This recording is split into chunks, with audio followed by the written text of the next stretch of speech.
Hello guys, welcome back to my channel learn with Alka. आज के इस लेक्चर में हम पढ़ने वाले हैं केमिस्ट्री में टॉपिक पढ़ेंगे matters in our surrounding. Okay, without any further do let start our topic. ठीक है, अगर देखो हम मैटर की बात करें तो जो हमारे अर्ली फिलोसफर्स थे उन्होंने मैटर को क्लासीफाई किया था। 5 बेसिक एलिमेंट्स में उन्होंने क्लासीफाई किया मैटर को। What were those 5 element? वो कौन से थे? Air, water, earth, fire and sky, these were the 5 elements. ठीक है, अब देखो ये तो उन्होंने बात कर ली, लेकिन अगर हम मॉडर्न डे साइंटिस्ट की बात करें, ठीक है, उन्होंने इवॉल्व किए हैं 2 टाइप्स ऑफ क्लासिफिकेशन। ठीक है, on the basis of physical properties, ठीक है, and chemical aspects of the matter. ठीक है, अब देखो फिजिकल नेचर ऑफ मैटर की अगर हम बात करें, तो अगर हम फिजिकल नेचर की बात करें मैटर की, तो हम कहेंगे कि जो मैटर है वो स्मॉल पार्टिकल्स का बना हुआ है। It is made up of particles. ठीक है, अब कैसे हमें पता चलेगा, कैसे हम प्रूव कर सकते हैं कि ये पार्टिकल्स, मैटर किसका बना हुआ है? पार्टिकल्स का बना हुआ है। ये हम एक्टिविटी के थ्रू इसको एक्सप्लेन कर सकते हैं। ठीक है, आप क्या लोगे? एक 100 ml ऑफ बीकर लोगे। ठीक है, उसमें क्या करोगे? पानी भरोगे। ठीक है, और उसमें कुछ शुगर या फिर सॉल्ट आप उसमें डिज़ोल्व करोगे with the help of a glass rod.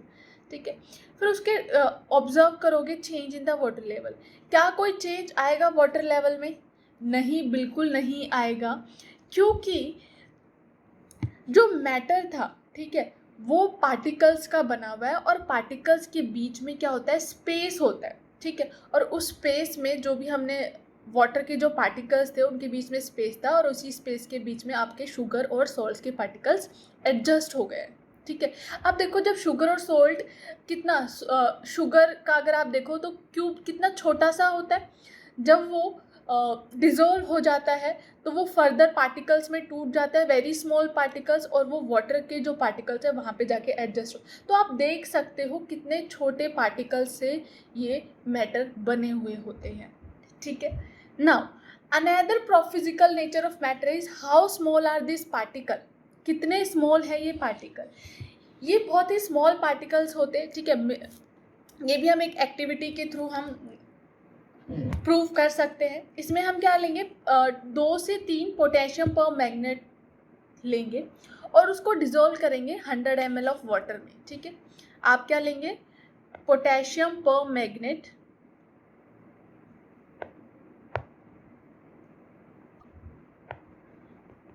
आप लेंगे पोटेशियम पर मैग्नेट लेंगे आप, इसको डिज़ोल्व करेंगे वाटर में 100 ml of water, dissolve in 100 ml of water.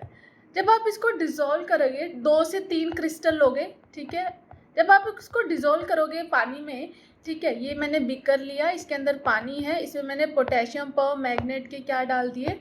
Crystals डाल दिए। जब मैंने क्रिस्टल्स डाले, ठीक है, तो मेरा सॉल्यूशन कैसा हो गया? पिंक कलर का हो गया। ठीक है, फिर मैंने दोबारा से एक बीकर लिया, ठीक है, इसको 100 ml ऑफ पानी से फिल किया, और यहाँ से मैंने 100 ml ना लेके मैं 90 ml ऑफ वाटर ले लेते हैं to keep the quantity equal in each beaker, और यहाँ से मैंने 10 ml निकाला और इस बीकर में डाल दिया। ठीक है, तो यहाँ पे भी क्या होगा? सॉल्यूशन क्या हो जाएगा? पिंक हो जाएगा। ठीक है, solution will be pink, but जो कलरेशन होगा वो लाइट पिंक होगा। Colour will be light pink. ये तो डार्क हो गया, सॉरी। ठीक है, तो लाइट पिंक हो गया, समझ जाओ। ठीक है, colour will be light pink as compare to A. फिर दोबारा से एक बीकर लेना, उसमें फिल करना है 90 ml, यहाँ से 10 ml लोगे, ठीक है, और इसमें डालोगे तो ये भी पिंक होगा। तो आप देखोगे जैसे जैसे आप ये एक्टिविटी प्रोसीड करते जा रहे हैं, ठीक है, ये आपकी एनसीईआरटी बुक में भी गिवन है कि जैसे जैसे आप एक्टिविटी प्रोसीड कर जाते हो, एक बीकर से दूसरे बीकर पे जाते हो, तो क्या होता है? कलर रहता है, डार्क पिंक से लाइट पिंक होता जा रहा है, लेकिन still a single particle of the potassium permanganate divides into further millions of particles to give coloration to the solution. सो इससे आपको पता चल सकता है कि पार्टिकल का साइज कितना छोटा है, ठीक है, पार्टिकल का साइज कितना छोटा है कि एक छोटा सा क्रिस्टल पोटेशियम परमैंगनेट का 1000 लीटर ऑफ वाटर को पिंक बना सकता है by dividing in millions of particles, ठीक है। सो इससे ये एक्टिविटी आप डिटॉल के साथ भी कर सकते हो, ठीक है। कैसे करोगे, एक बीकर में पानी लो, ठीक है, उसमें डिटॉल, एक टेबल स्पून ऑफ डिटॉल डालो, ठीक है, स्मेल आएगी। फिर दूसरा बीकर लो, तो पहले वाले बीकर में से 1 टेबल स्पून सॉल्यूशन निकालो और दूसरे वाले में, तो दूसरे वाले में भी क्या होगी, आपको स्मेल आएगी डिटॉल की। ऐसे फिर थर्ड वाले में करो, भरो उसमें पानी, 1 टेबल स्पून सेकेंड बीकर से निकालो और थर्ड बीकर में आप सेकेंड बीकर का सॉल्यूशन डालो। तो उससे आप क्या होगे कि स्मेल आपको डिटॉल की आ रही है, ठीक है, स्मेल आपको डिटॉल की आ रही है, लेकिन जो सेंस ऑफ स्मेल है, जो स्मेल का कॉन्सेंट्रेशन है, स्मेल की जो पावर है वो डिक्रीज होती जा रही है, बट स्टिल स्मेल आ रही है। मतलब क्या है कि पार्टिकल्स बहुत स्मॉल साइज के होते हैं जो एडजस्ट कर जाते हैं with in the solution and keeps on dividing to give its effect, ठीक है।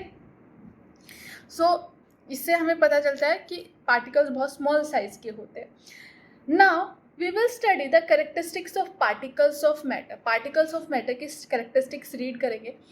अब पहला कैरेक्टर क्या है कि पार्टिकल्स जो होते हैं मैटर के, उनके बीच में स्पेस होता है, they have the space between them. इसको कैसे हम प्रूव कर सकते हैं, देखो जो मैंने आपको फर्स्ट एक्टिविटी बताई थी कि जब आप नींबू पानी बनाते हो या फिर आप नमक मिलाते हो पानी में, ठीक है, तो वो उसमें घुल जाता है। क्यों घुल जाता है, बिकॉज जो पानी के पार्टिकल्स है, वाटर के पार्टिकल्स, उनके बीच में स्पेस है, लिक्विड के पार्टिकल्स में स्पेस है, तो सॉल्ट के पार्टिकल्स उनके स्पेस में एडजस्ट हो जाते हैं, तो वो डिजोल्व हो पाते हैं, ठीक है। तो इससे हमें क्या पता चलता है, particles of matter have space between them. Next, particles of matter are continuously moving. Particles of matter are continuously moving, ठीक है। ये कैसे प्रूव करेंगे कि भाई पार्टिकल्स हमें मूव होते हुए तो नहीं दिखाई दे रहे हैं, ठीक है, नेकेड आई से नहीं दिखाई देंगे कि पार्टिकल्स मूव हो रहे हैं। तो इसको प्रूव करने के लिए हमारे पास एक एक्टिविटी है जो आप घरों में अगरबत्ती पूजा के टाइम पे रखते हो, ठीक है। आपने देखा होगा अगरबत्ती जलाने के बाद क्या होता है, कुछ टाइम बाद आप तक वो स्मेल आ जाती है।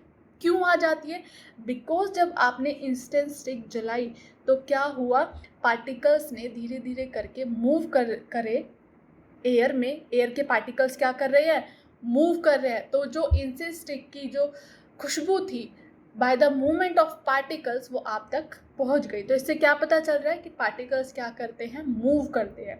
It can be proved with the help of the incense stick, अगरबत्ती जो आप जलाते हो, ठीक है। नेक्स्ट एक और एक्टिविटी है, take 2 glasses beaker filled with water, ठीक है। आपको 2 बीकर लेने हैं जो पानी से भरे हुए हैं, उसके अंदर आपको क्या करना है, ठीक है, यहाँ पे मैं कर देती हूँ शो। एक बीकर लेना है पानी से भरा हुआ, इसके अंदर ड्रॉप डालना है आपको पिंक या ब्लू कलर का, ठीक है, ड्रॉप डालो पिंक या ब्लू कलर का एंड लीव इट स्टेबल, छोड़ दो इसको ऐसे ही। कुछ टाइम बाद आप देखोगे कि वाटर क्या हो गया है, ब्लू हो गया। आपने तो इसको स्टिर भी नहीं किया, हिलाया भी नहीं, बट स्टिल ये वाटर ब्लू या पिंक हो गया। क्यों, क्योंकि पार्टिकल्स क्या कर रहे हैं, मूव कर रहे हैं, डेट्स वो सारी जगह मूव करे तो क्या हो गया, by the movement of particles जो कलर था वो क्या हो गया, ब्लू या फिर पिंक हो गया। ऐसे ही आप कॉपर सल्फेट या पोटेशियम परमैंगनेट्स के साथ भी कर सकते हैं जो प्रूव करते हैं property of continuously moving particle, ठीक है। अब देखो जो ये पार्टिकल मूव कर रहे हैं इसका मतलब क्या है। अब इम्पॉर्टेंट पॉइंट्स पर आ जाते हैं कि भाई पार्टिकल्स मूव कर रहे हैं, ठीक है, प्रूव हमने कर लिया एक्टिविटी के थ्रू, लेकिन इसमें पॉइंट्स क्या है, हमें इम्पॉर्टेंट थिंग है क्या, अगर हम पेपर पॉइंट ऑफ व्यू से देखें तो ये हमें बताता है कि जो पार्टिकल्स है वो काइनेटिक एनर्जी पोजेस करते हैं, वो मूव कर रहे हैं, मतलब they are moving on their own. हमने उनको मूव नहीं कराया, they are moving on their own, मतलब उनके पास क्या है, काइनेटिक एनर्जी है उनके पास, ठीक है। और जैसे जैसे आप टेम्परेचर राइज करोगे वैसे वैसे क्या हो गए, पार्टिकल्स फास्टर मूव करने लगेंगे, ठीक है। कंक्लूजन क्या है, जब आप इंक्रीज करोगे टेम्परेचर को तो kinetic energy of particle will increase. क्यों इंक्रीज होगी? क्योंकि टेम्परेचर इंक्रीज करने से पार्टिकल का मूवमेंट इंक्रीज हो जाता है। पार्टिकल का मूवमेंट इंक्रीज हो रहा है मतलब काइनेटिक एनर्जी भी इंक्रीज हो रही है। ठीक है, एक हमारे पास टर्म आती है डिफ्यूजन। देखो हमने जो बीकर लिया था, ठीक है, इसमें हमने ड्रॉप डाला पिंक या फिर ब्लू कलर का ड्रॉप डाला और उससे क्या हुआ, ये मिक्स हो गया किसमें, वाटर में, अपने आप। हमने कुछ नहीं किया, अपने आप हुआ। तो इस प्रोसेस को हम क्या कहते हैं, when two types of matter, जब दो टाइप के मैटर इंटरमिक्स हो रहे हैं एक दूसरे में, ठीक है, तो इस प्रोसेस को हम क्या कहते हैं, डिफ्यूजन कहते हैं। क्या कहते हैं? डिफ्यूजन।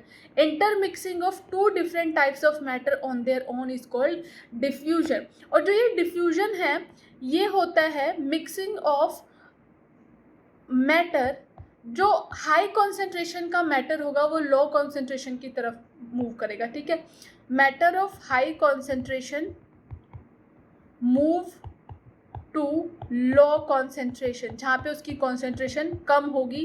ठीक है, अगर हम बायोलॉजिकल टर्म में देखें तो डिफ्यूजन क्या है, movement of water from high concentration to low concentration. ठीक है, अब देखो जैसे टेम्परेचर इंक्रीज होगा तो जो मूवमेंट है वो इंक्रीज होगी, तो डिफ्यूजन भी क्या हो जाएगा, फास्टर हो जाएगा। इसको ज़रूर याद रखना। ये एक एक पॉइंट जो भी मैंने इस नोट्स में लिखा हुआ है वो एनसीईआरटी से लिया है और ये बहुत ही इम्पोर्टेंट है। ठीक है, next property is particles of matter attract each other. ठीक है, तो नेक्स्ट प्रॉपर्टी क्या है कि जो पार्टिकल्स हैं मैटर के वो अट्रैक्ट करते हैं एक दूसरे को। ठीक है, कैसे अट्रैक्ट करते हैं? बिकॉज जो मैटर के पार्टिकल होते हैं उनके बीच में फोर्स होता है जो उनके बीच में एक्ट कर रहा होता है और यही फोर्स पार्टिकल्स को एक साथ रखता है। ठीक है, पार्टिकल्स को टुगेदर रखता है। ठीक है, जो फोर्स ऑफ अट्रैक्शन है, जो स्ट्रेंथ है फोर्स की, वो वेरी करता है मैटर टू मैटर। ठीक है, वो वेरी करता है मैटर टू मैटर। किसी में फोर्स ऑफ अट्रैक्शन बहुत स्ट्रॉन्ग हो सकता है, किसी में फोर्स ऑफ अट्रैक्शन बहुत कम हो सकता है। फॉर एग्जांपल अगर हम किसी सॉलिड की बात करें तो यहाँ पे क्या होगा, फोर्स ऑफ अट्रैक्शन बहुत ही ज़्यादा होगा, है ना, क्योंकि आप किसी भी, अगर मैं इस पेन, ये दिस इज सॉलिड, अगर मैं इसको तोड़ना चाहूँ, ठीक है, तो मुझे बहुत ही अपना पावर लगाना पड़ेगा। लेकिन अगर मैं पानी को कट करना चाहूँ तो वहाँ पे मॉलिक्यूल्स के, पार्टिकल्स के बीच में फोर्स ऑफ अट्रैक्शन क्या होता है, कम होता है, तो मैं उसको कट इजीली कर सकती हूँ। ठीक है, तो फोर्स ऑफ अट्रैक्शन क्या करता है, वेरी करता है matter to matter. Okay, now next topic is states of matter. जो हमने अभी तक एनसीईआरटी के अकॉर्डिंग हम देखे, ठीक है, तो मैटर एग्जिस्ट करता है 3 स्टेट में, सॉलिड, लिक्विड एंड गैस में एग्जिस्ट करता है, सॉलिड, लिक्विड एंड गैस। सबसे पहले हम सॉलिड स्टेट के बारे में बात करते हैं। देखो जो सॉलिड है उसकी डेफिनेट शेप होती है। डेफिनेट शेप मतलब एक पर्टिकुलर शेप। ठीक है, अगर मैं इस पेन को लूँ तो इसकी एक पर्टिकुलर शेप है, मैं इसको चेंज नहीं कर सकती हूँ। अगर मैं इस बोतल को लूँ तो इसकी भी एक पर्टिकुलर शेप है, this is solid, it has particular shape. ठीक है, इसकी डिस्टिंक्ट बाउंड्रीज है। ठीक है, डिस्टिंक्ट बाउंड्री, ऐसा तो नहीं है कहीं से भी बढ़ रहा है कहीं से भी कुछ हो रहा है, इसको नहीं। वॉल्यूम इसकी फिक्स्ड है, फिक्स्ड वॉल्यूम, इसके अंदर जितना पानी अभी आ रहा है उतना ही पानी उसका बाद में आएगा, कल आएगा, परसों आएगा, 1 साल बाद भी इसके अंदर पानी इतना ही आएगा जितना आज इसमें आ सकता है। इसको मैं कंप्रेस नहीं कर सकती हूँ, कितना भी मैं फोर्स लगा लूँ कंप्रेस नहीं कर सकती हूँ। तो जो कंप्रेसिबिलिटी है वो क्या है, बहुत ही नेग्लिजिबल होती है। ठीक है, इनके पास टेंडेंसी होती है अपनी शेप मेंटेन करने की। देखो मैं कितना फोर्स लगा रही हूँ बट इसका शेप एज इट इज़ है। I am putting force on it, कितना फोर्स लगा रही हूँ बट इसका शेप वही का वही है। ठीक है, अगर मैं इसमें ज़्यादा फोर्स लगाऊंगी, ठीक है, सपोज करो मैं ये पेन ले रही हूँ, ठीक है, पेंसिल ले रही हूँ, ठीक है, मैं इसमें फोर्स, देखो इसको इस तरह दबा रही हूँ बट इसका शेप वही है, it has same shape. But अगर मैं इस पर ज़्यादा फोर्स लगाऊंगी तो ये टूट सकती है, ये अपनी शेप चेंज नहीं करेगी बट ये टूट जाएगी। ठीक है, शेप चेंज नहीं करेगी। ठीक है, सो सॉलिड स्टेट के ये पॉइंट है। Next is liquid state, have no fixed shape. ठीक है, लिक्विड का कोई शेप नहीं होता, आप जिस कंटेनर में डालोगे उसी का वो शेप ले लेगा लिक्विड। ठीक है, रिजिड नहीं होते। ठीक है, आप उसको कंप्रेस कर सकते हो। They can be called fluid, हम इनको फ्लूइड कह सकते हैं, दे आर कॉल्ड फ्लूइड्स। ठीक है, solid, liquid and gases can diffuse into liquids. ठीक है, अगर देखो सॉलिड, अगर हमें जो लिक्विड है वो तीनों फॉर्म्स में डिफ्यूज कर सकता है। ठीक है, जैसे कि अगर मैं बात करूँ ice cube, it is a solid, it can change into liquid. Vapours की बात करूँ, that is a gaseous form, उसको कंडेंस करेंगे, उसको लो टेम्परेचर पे लाएंगे तो वो लिक्विड में चेंज हो जाएगा। तो सॉलिड, लिक्विड और गैस तीनों ही लिक्विड स्टेट में एग्जिस्ट कर सकते हैं। रेट ऑफ डिफ्यूजन जो लिक्विड का होता है वो हायर होता है एज कम्पेयर टू सॉलिड। ठीक है, जो रेट ऑफ डिफ्यूजन है मतलब कि जो मिक्सिंग की पावर है वो लिक्विड के अंदर ज़्यादा होती है as compare to solid into liquid. अगर आप सॉलिड को लिक्विड के अंदर डालोगे तो इसको घुलने में, डिफ्यूज़ होने में, मिक्स होने में टाइम लगेगा एज कम्पेयर टू लिक्विड को जब आप लिक्विड में डालोगे। ठीक है, क्यों होता है ऐसा? This is because in liquid state particles क्या करते हैं, फ्रीली मूव करते हैं और उनके बीच में ग्रेटर स्पेस होता है। लेकिन अगर हम बात करें सॉलिड की तो पार्टिकल्स कॉम्पैक्टली अरेंज होते हैं, they do not have enough space as compare to liquid particles. ठीक है, next is gaseous state, highly compressible होती है गैसेस। ठीक है, जो पार्टिकल्स है बहुत ही डिस्टेंस पे होते हैं, लूजली पैक्ड होते हैं। ठीक है, जैसे कि देखो हम गैसेस को कंप्रेस कैसे कर सकते हैं, जैसे कि एग्जांपल ले लो एलपीजी का, लिक्विफाइड पेट्रोलियम गैस। देखो एलपीजी क्या है, पेट्रोलियम गैस को जब हाई प्रेशर पे कंप्रेस किया गया तो वो क्या हो गई, लिक्विफाई हो गई पेट्रोलियम गैस, और उसको फिर हम कुकिंग में यूज़ करते हैं cylinder. CNG, compressed natural gas, natural gas को कंप्रेस किया गया हाई प्रेशर पे तो उसको हमने क्या, सीएनजी बोला। Particles in gaseous state have high speed as compare to liquid and solid. ठीक है, जिगजैग मूवमेंट होती है हाई प्रेशर कंटेनर। तो आपने देखा होगा जो गैस फिल होती है वो प्रेशर पे, प्रेशर के साथ कंटेनर की वॉल्स पे क्या करती है, प्रेशर लगाती है। ठीक है, हाई स्पीड से। डेट्स वाई पार्टिकल्स की जो होती है वो हाई स्पीड होती है, जिसकी वजह से वो कंटेनर की वॉल्स पे क्या करती है, हाई प्रेशर लगाती है। ठीक है, देखो पार्टिकल्स ऑफ सॉलिड कितने ही पास पास अरेंज है, कॉम्पैक्टली पैक्ड हैं with very less space between them. लेकिन अगर हम लिक्विड के पार्टिकल्स की बात करें तो वो थोड़ा लूजली पैक्ड है। एंड अगर हम गैसेस के पार्टिकल्स की बात करें तो देखो वो highly very very loosely packed है, हाई स्पीड है इनकी, therefore exerting very high pressure on the walls of container. ठीक है, as compare to liquid and solid. ठीक है, सो आज के लेक्चर में हम इतना ही कवर करते हैं। We will continue this lecture in our next video. Okay, thank you so much. I hope you like my video, my lecture. Do like, share and subscribe to my channel Learn with Alka. Thank you so much.